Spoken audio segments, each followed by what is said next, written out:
ভারত জানে, একবার যদি ঢাকায় স্বাধীন কণ্ঠস্বরের সরকার বসে, তাহলে উত্তর পূর্ব ভারত, বঙ্গোপসাগর, এমনকি দক্ষিণ এশিয়ার ভারসাম্য নড়বড়ে হয়ে যাবে। ভারত কি এই নির্বাচন চেয়ে চেয়ে দেখবে, নাকি মরণ কামড় দেবে?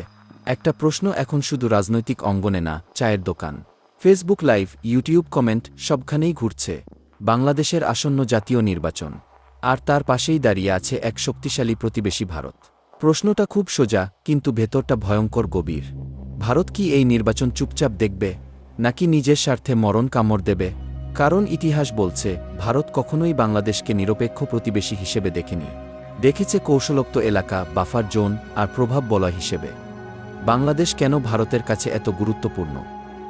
বাংলাদেশ মানে শুধু একটা দেশ না, বাংলাদেশ মানে ভারতের জন্য উত্তর পূর্ব ভারতের লাইফলাইন, বঙ্গোপসাগরে যাওয়ার শর্টকাট, চীনের প্রভাব ঠেকানোর দেয়াল, আর দক্ষিণ এশিয়ায় নেতৃত্ব ধরে রাখার হাতিয়ার। ভারতের অ্যাক্ট ইস্ট পলিসি হোক বা নেইবারহুড ফার্স্ট, সব রাস্তায় এসে পড়ে ঢাকায়। তাই বাংলাদেশের ক্ষমতায় কে থাকবে, সেটা ভারতের কাছে কেবল রাজনৈতিক প্রশ্ন না, এটা জাতীয় নিরাপত্তার প্রশ্ন। ভারতের সবচেয়ে বড় ভয় কি?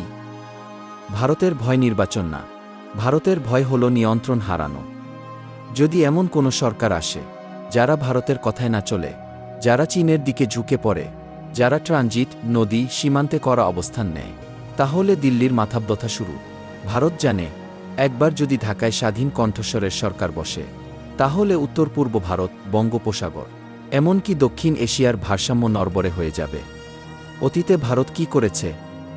ইতিহাস খুব নিষ্ঠুরভাবে শ্রীলঙ্কায় সরাসরি হস্তক্ষেপ, নেপালে সরকার বদলের খেলায় নাক গলানো, মালদ্বীপে সামরিক উপস্থিতি, পাকিস্তানে কূটনৈতিক চাপ। আর বাংলাদেশের প্রতিটি নির্বাচনে ভারত বরাবরই তীর্যকভাবে দৃষ্টি রাখে এবং প্রতিবারই ভারতের অবস্থান ছিল স্থিতিশীলতা দরকার। কিন্তু প্রশ্ন হল, স্থিতিশীলতা কার জন্য? বাংলাদেশের জনগণের জন্য নাকি দিল্লির স্বার্থের জন্য? এই নির্বাচনে ভারতের অপশন কি? ভারতের সামনে মূলত চারটা রাস্তা। ১. চুপচাপ দেখা, এইটা সবচেয়ে কম ঝুঁকির পথ। কিন্তু সমস্যা একটাই, যদি ফলাফল ভারতের পক্ষে না যায়, তাহলে কূটনৈতিক চাপ, ভিসা, বৈঠক, বার্তা, বন্ধুত্বপূর্ণ পরামর্শ, এইটা ভারত ভালোই পারে। ৩. আন্তর্জাতিক লবিং, ওয়াশিংটন, ব্রাসেলস, জাতিসংঘ। বাংলাদেশে অস্থিরতা হলে পুরো অঞ্চল অশান্ত হবে, এই ন্যারেটিভ দাঁড় করানো। ৪. ব্যাকডোর গেম, এই জায়গাটাই সবচেয়ে ভয়ঙ্কর, কারণ এটা দেখা যায় না কিন্তু কাজ করে। মরণ কামড় বলতে আসলে কি? মরণ কামড় মানে ট্যাঙ্ক নামানো নয়। মরণ কামড় মানে ফলাফল প্রভাবিত করা, গ্রহণযোগ্যতা তৈরি করা, বিরোধী কণ্ঠ দুর্বল করা, আন্তর্জাতিক চাপকে নিজের পক্ষে আনা। ভারত জানে, ২১ শতকে যুদ্ধ হয় ব্যালট বক্সের ছায়ায়, আর বাংলাদেশে এই যুদ্ধটা সবচেয়ে স্পর্শকাতর। কিন্তু ভারত কি সবকিছু সামাল দিতে পারবে?